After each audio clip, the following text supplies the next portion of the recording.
60 के दशक की एक ऐसी अदाकारा जिसके हुस्न और अदाओं के लोग इस कदर दीवाने थे कि भारत में ही नहीं विदेशों में भी जहां भी हिंदी फिल्में देखी जाती थी सभी के दिलों पर इनका ही राज था। अपने दौर की पहली फैशन आइकन कहे जाने वाली ये अभिनेत्री जिन्हें अपनी पहली फिल्म के लिए मात्र 1 रुपया मिला था, मगर जल्द ही ये उस दौर की सबसे महंगी हीरोइन बन गई। आपको जानकर विश्वास नहीं होगा कि अपने दौर की सबसे महंगी इस अभिनेत्री को बाद के दिनों में किराए के घर में रहना पड़ा और बहुत ज्यादा आर्थिक तंगी भी झेलनी पड़ी। आज हम बात करेंगे 60 के दशक की टॉप अभिनेत्री और फैशन आइकन माने जाने वाली साधना शिवदसानी की।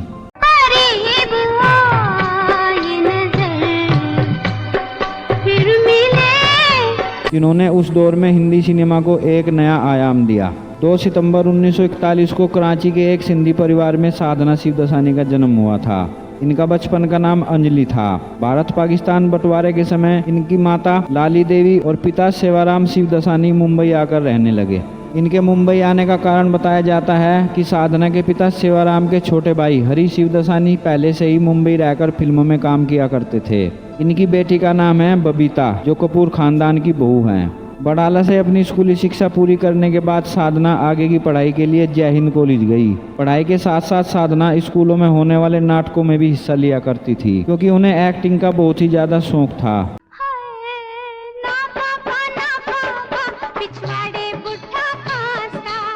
मगर आर्थिक तंगी ठीक न होने की वजह से साधना पढ़ाई के साथ साथ कोलाबा में टाइपिस्ट की नौकरी भी किया करती थी। अपनी बेटी का एक्टिंग की तरफ इंटरेस्ट देखकर उनके पिताजी ने उनका नाम अपनी फेवरेट बंगाली एक्ट्रेस और डांसर साधना बोस के नाम से प्रभावित होकर साधना रख दिया। एक बार राज कपूर अपनी फिल्म में ग्रुप डांसर के लिए लड़कियों की तलाश कर रहे थे। वो फिल्म थी श्री 420। इस फिल्म में साधना को पहली बार ग्रुप में डांस करने का मौका मिला। इसके बाद साधना को एक सिंधी फिल्म अबाना में अभिनेत्री शीला रबानी की बहन का किरदार निभाने का मौका मिला।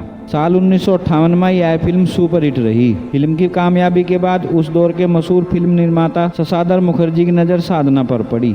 एस मुखर्जी ने उन्हीं दिनों अपना फिल्म स्टूडियो शुरू किया था, फिल्मालय। एस मुखर्जी ने इसी स्टूडियो के बैनर तले अपने बेटे जोई मुखर्जी को साधना के साथ लॉन्च किया फिल्म लव इन शिमला में, जो साल 1960 में आई थी। साधना का माथा बहुत चौड़ा था, इसलिए इस फिल्म के डायरेक्टर R.K. नैयर ने साधना को एक नया हेयर कट दिया जो आज तक साधना कट के नाम से मशहूर है। साधना की लव इन शिमला पहली फिल्म सुपरहिट रही। इस फिल्म के बाद साधना ने कभी पीछे मुड़कर नहीं देखा।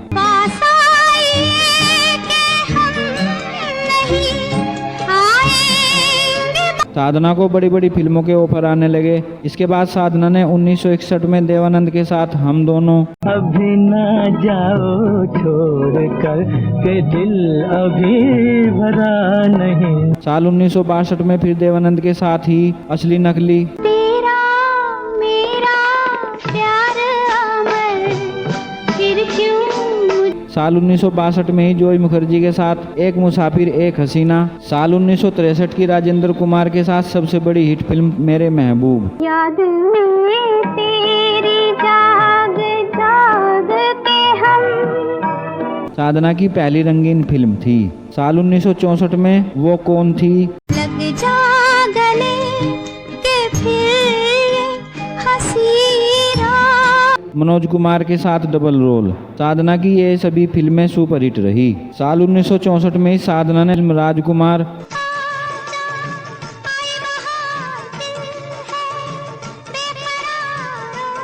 और राज कपूर के साथ फिल्म दूल्हा दुल्हन में काम किया। हमने तुझको प्यार किया है जितना कौन कर। साल 1965 में साधना 2 बड़ी हिट फिल्मों का हिस्सा रही। यश चोपड़ा की मल्टी स्टारर फिल्म वक्त और रामानंद सागर की फिल्म आरजू। ऐ मेरी ज़ोहरा जबीं तुझे मालूम नहीं, तू अभी तक है हंसी और मैं चल के तेरी आंखों से शराब और ज़ियादा।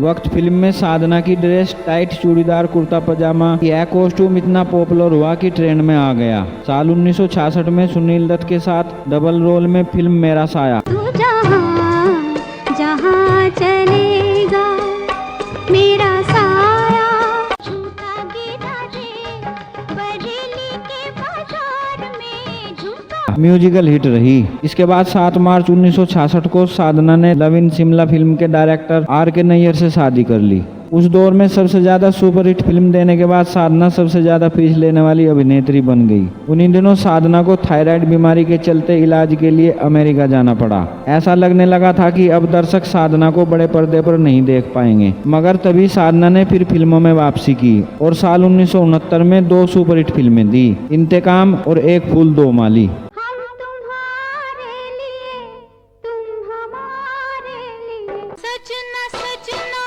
ओ सजना, तेरे प्यार में मैं गई खो सजना। दोनों ही फिल्मों में संजय खान लीड रोल में रहे। धर्मेंद्र और विश्वजीत के साथ इश्क पर जोर नहीं इस फिल्म के गाने सदाबहार हैं। सच कहती है दुनिया, इश्क पे जोर नहीं। राजेंद्र कुमार के साथ साधना की एक और फिल्म साल 1971 में रिलीज हुई, आप आए बाहर आई।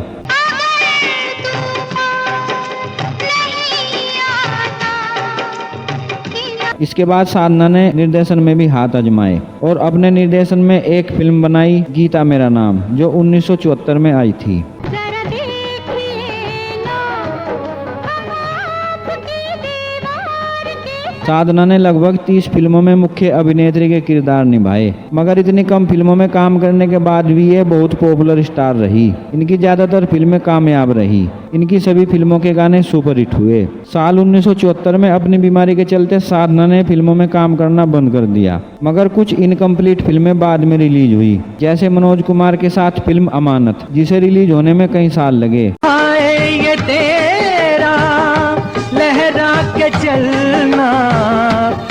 और यह फिल्म साल 1977 में रिलीज हुई। साल 1983 में साधना ने एक पुत्र को जन्म दिया, मगर बदकिस्मती से वो मरा हुआ पैदा हुआ। इसके बाद डॉक्टरों ने बताया कि थायराइड की बीमारी के इलाज के लिए ली जाने वाली दवाइयों की वजह से अब साधना कभी मां नहीं बन सकती। इस सदमे से वे उबर भी नहीं पाई थी कि साल 1995 में उनके पति R.K. नैयर का देहांत हो गया। दर्दी बाल ना तुझको मेरा मन याद करता है। इसके बाद साधना पूरी तरह से परेशानियों में घिर गई। पति का कर्जा चुकाने के लिए उन्हें अपना मकान तक बेचना पड़ा और उन्हें किराए के मकान में रहना पड़ा। इस मकान यानी संगीता बंगलो के मालिक आशा भोसले के पहले पति गणपतराव भोसले थे। 1960 में उनका आशा भोसले से तलाक के बाद साल 1966 में उनकी मौत हो गई। संगीता बंगलो की मालिक अब आशा भोसले ही थी। आशा ने अब साधना को घर से बाहर निकालने के लिए साल 2012 में उन पर अदालत में केस दायर किया। साधना ने अपने दोस्तों और इंडस्ट्री के हर एक व्यक्ति से कहा कि मेरी मदद करो, मगर कोई सामने नहीं आया। आशा भोसले ने वो बंगला बेच दिया। अपनी परेशानियों से अकेली लड़ती हुई और कोर्ट कचहरी के चक्कर काटती हुई साधना और बीमार होती चली गई। अंत में साधना जी ने अकेलेपन में ही तकलीफदेह जिंदगी को 25 दिसंबर 2015 में अलविदा कह दिया। साधना जी को कभी कोई अवार्ड नहीं दिया गया। साल 2002 में इन्हें मात्र लाइफ टाइम अचीवमेंट अवार्ड से नवाजा गया था। दोस्तों, साधना जी का अभिनय, उनकी मुस्कुराहट, उनका डांस, सब कुछ अद्वितीय रहा। जीने का कोई सामान कर दे ऐसा। यकीनन भारतीय सिनेमा के इतिहास में साधना जी जैसी कोई न थी और न कोई होगी। दोस्तों, साधना जी की कौन सी फिल्म या किरदार आपको सबसे ज्यादा पसंद है, हमें कमेंट बॉक्स में जरूर बताएं। कृपया वीडियो को लाइक, शेयर और चैनल को सब्सक्राइब जरूर करें। धन्यवाद। तुझे देखने को तरसे क्यों हर घड़ी निगाहें। जो हमने दास्तां अपनी सुनाई, गम जुदाई का सहा जाता नहीं। कयामत आपके अश्कों ने ढाई, आपके पहलू में आकर रो दी। मैं तो तुम संग नैन मिला के हार गई। ये आरज़ू का चमन फिर खिले खिले न। जहाँ मिले दो जवान नजर होती तकरार वही है। दिल पर रख कर हाथ ये कह दो, कैसे करो प्रेम की मैं बात। हाय ना पापा ना पापा पिछवाड़े बुढ़। ये पर्दा हटा दो, जरा मुखड़ा दिखा दो, हम प्यार करने वाले हैं।